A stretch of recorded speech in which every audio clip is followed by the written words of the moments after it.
કેશવ બસ કર, તને એવી કોઈ છોકરી નથી મળવાની. તારા નસીબમાં તો હું જ છું. તારે મારા જ હાથના ભાખરી શાક ખાવાના છે. યસ, હું ભરેલા તુરિયાનું શાક બહુ સરસ બનાવું છું. તને ભાવે છે? નથી ભાવતું? કઈ વાંધો નહીં, તને જે ભાવશે ને એ જ હું બનાવી આપીશ. પછી આપણે બંને સાથે રહીશું. આપણા ચિંટુ મિત્તુનું ધ્યાન રાખીશ અને તારા મા બાપનું પણ ધ્યાન રાખીશ અને સેવા કરીશ. બસ હો બસ. જો તને એમ હોય ને કે તું આ રાધિકાથી દૂર ભાગે ને રાધિકા તને કઈ કહેશે નહીં તો તું ભૂલ કરસ. આ રાધિકા ત્યાં સુધી તારો પીછો નહીં છોડે જ્યાં સુધી તું એની હારે ફેરા નહીં ફરે.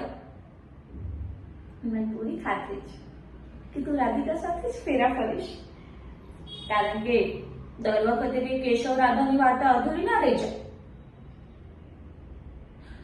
બસ બાપુ, તમે ધારો છો એવું કેશવ છોકરો છે નહીં કઈ. હા, હું માનું છું કે એ થોડો મસ્તીખોર છે, પણ આપણા દ્વારકાધીશ જયારે નાના હતા ત્યારે એ પણ મસ્તીખોર હતા ને. હા મમ્મી, ઢાંઢો, પણ તમારા કરતા તો નાનો જ ઢાંઢો. એટલે તમે જેને કર્યું ને એ બધું એમ કરવાની છૂટ. તો પછી અને હા, 100 વાતની એક વાત,